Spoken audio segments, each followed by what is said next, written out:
Hey, it's me, MLB. This is your Wednesday one-shot featuring everybody's favourite shy elfie, Tamaki Amajiki.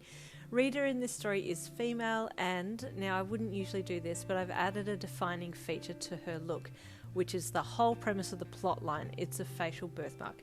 I do understand that this is probably only going to apply to 0.01% of listeners, but I thought this was a really cute storyline and figured, to hell with it, I'm gonna do it, why not? So for this one, just insert an OC or imagine that you do have a birthmark or the mark that's mentioned in this one shot, and enjoy. First day of school at UA. You wore your hair out, as usual, and made sure it covered most of your face, except for a small slither that you could just see through at least. You didn't want to make an idiot of yourself on the first day by falling over something and drawing attention to yourself. Cautiously you entered the classroom and sat down at a desk at the back of the room, and then hung your head so that your hair would fall like a curtain completely across your face.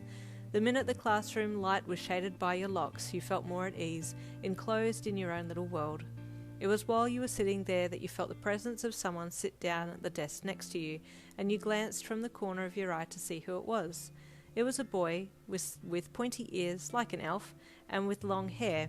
His fringe was the longest part, so it covered his face, but was spiked at the back, and when he sat down he placed his hands in his lap and looked down, his whole aura screaming nervousness. So there's someone else in this class like me, someone just as nervous? You turned your head a little more to look at him, and he must have sensed that you were looking because he turned his head a little too to look back at you. He had intense-looking eyes, but his lips were quivering, and you quickly looked away the minute his eyes met your one eye peeking out from between the curtains of your fringe. The two of you shrank down in your seats a little and then kept your heads down, but thankfully class started then, so there was no more chances to accidentally look at each other.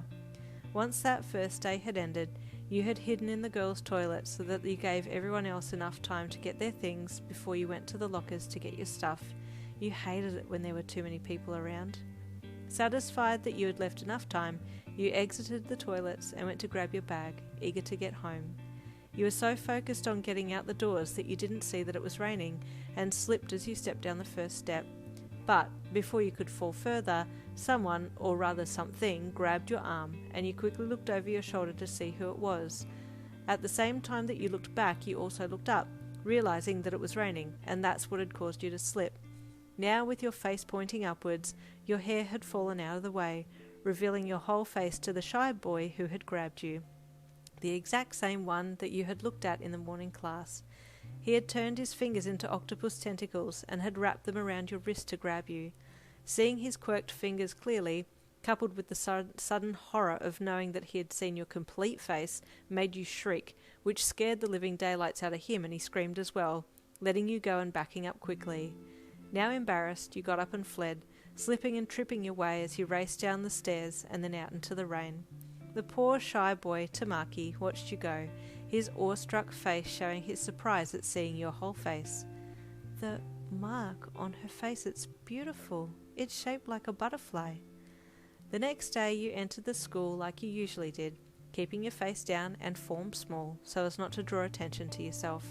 Quietly you slipped into the first class and sat down in the seat that you had sat in yesterday, glancing to your left when you felt the presence of the boy from yesterday. As you snuck a peek at him, you saw that he was already looking at you shyly, and you quickly looked away again. Are you okay?" he whispered softly.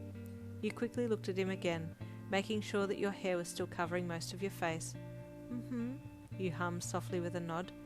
He nodded and looked back down at his desk, and you did the same, smiling a little to yourself.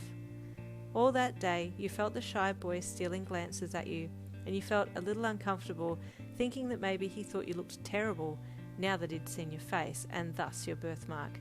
He's probably trying to see how ugly it is, you thought with dejection, when you caught him watching you from the corner of his eye again. This happened for about a week, until one afternoon, when you were leaving school, he shyly approached you.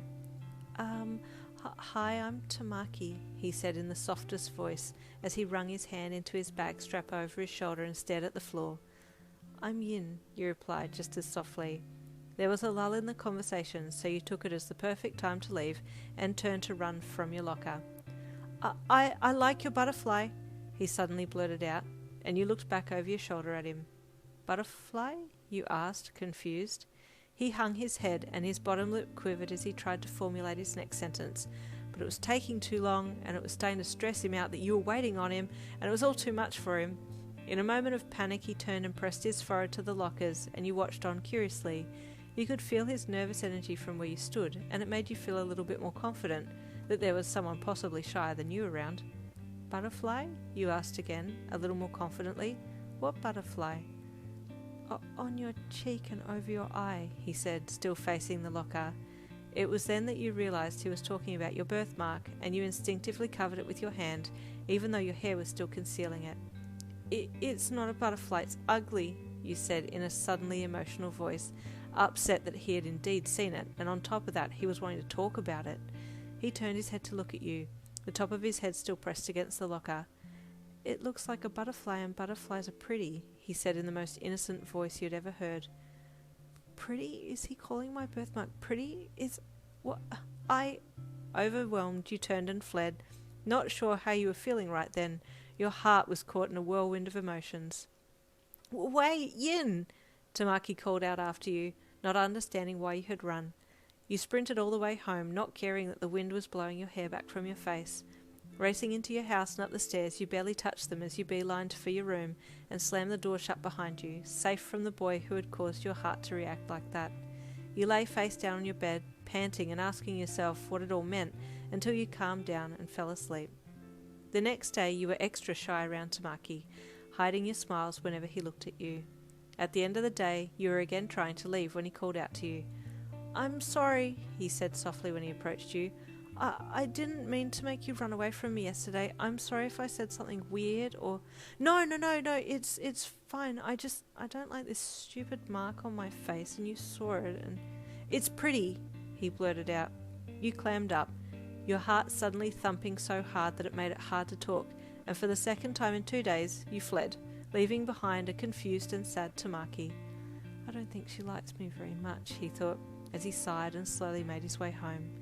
At home, you were stressed, a pair of scissors in your hands, poised at your long fringe. No. Yes? No. I can't. No, yes I can. I totally can. No! You warred back and forth, until finally you did it. The next morning you walked into class and sat down, looking across to Tamaki and smiling bashfully. His face flushed pink when he looked at you and saw what you had done to your hair. Then he looked away, then back again. You look really pretty, he whispered shyly. I can see your face and your butterfly. It's all thanks to you, you replied tenderly. You gave me the courage to show my face. Thank you. He smiled, covering his mouth with the back of his hand as he looked away bashfully, and you smiled again, looking down at your desk. Thank you, Tamaki, you thought to yourself, reaching up to touch your face with your fingers. Thanks to you, I'm not afraid to show my face, or my mark, because I know that you think it's pretty, and that's all that matters to me. Oh, it's so fluffy. I think I need to do some angst one-shots or some more lime one-shots just to even out the fluff that's been going on in these one-shots lately. What's up with that? Anyway, stay tuned for next week. We'll see what comes up.